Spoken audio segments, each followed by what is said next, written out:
So students, already we have seen the what is dimensions, dimensional analysis, and the uses of dimensional analysis. But students, this particular concept of dimension is not sufficient to explain some important things.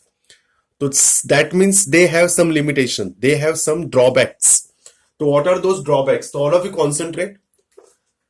So what is the next question? Limitation of dimensional analysis. So what is the first limitation? The value of dimensional constant can be obtained with the help of experiments only. For example, just now we have seen what is kinetic energy is given by the formula K multiplied by m raised to 1 v square. But since this K is equal to half, dimensional analysis will not help us. Dimensional analysis will not help us. Okay. Only who will help us? Experiment. This half can be found by experimentally, not dimensionally. Okay. That's why dimensional analysis is not sufficient to find out the value of constant. That is the first limitation. Then dimensional analysis cannot be used to derive the relations involving trigonometric. Some formulas in physics you will find some trigonometric ratio. Exponential means what? A raised to x, e raised to x, like that. Trigonometry, you know that, sine, cos. And logarithmic also we know, log. Okay. So if in any formula there is a trigonometric ratio, in any formula there is a exponential terms, and if any formula there is a logarithmic terms, so this dimension of those particular function unable to find out. Okay, so what dimension analysis cannot be used to derive the relations involving such function, as these equation quantities are what? Dimensionless. So this dimensional analysis is unable to derive the relations among in which trigonometric functions, logarithmic function, and exponential functions are present. Okay.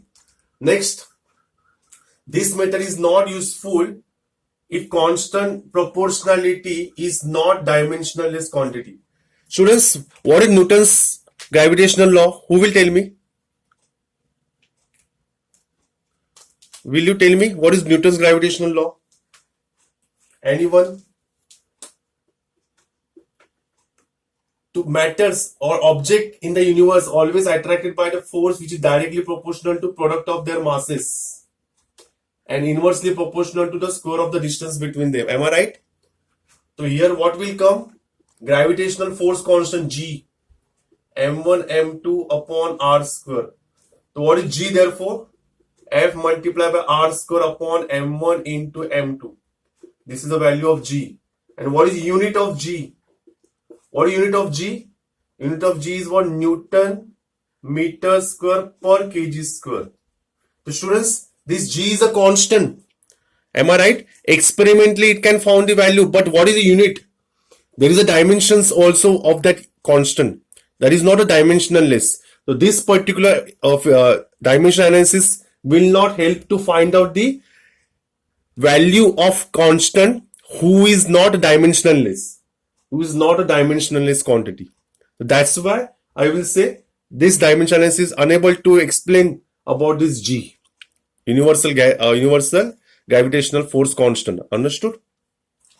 So students, suppose fourth limitation, if I give the equation S equals to half at square. So students, will you tell me if I don't give the next term, is it full? Is it a complete equation? Anyone tell me the answer? Soham? No, sir. Yes, it is not a complete equation. But how you can identify? Dimensional analysis will not help us whether any one more term is present or not, because dimensionally they are equal, na?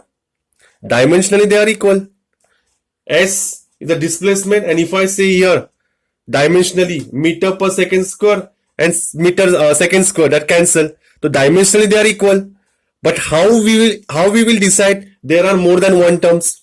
So dimensional analysis will not help us to decide whether one more term is present or not. Okay, because dimensionally they are right. Dimensionally left and right hand side are right, but actual equation is what? Actual equation is S equals to ut plus half at square. So dimensional analysis will not help us कि this ut is required or not. Okay, so what is the right answer? If correct equation contains same more than terms of same dimension, it is not possible to know about their presence using dimensional equation. Okay, so that is that. These are the drawbacks or limitation of dimensional analysis. Hope so you understood. Please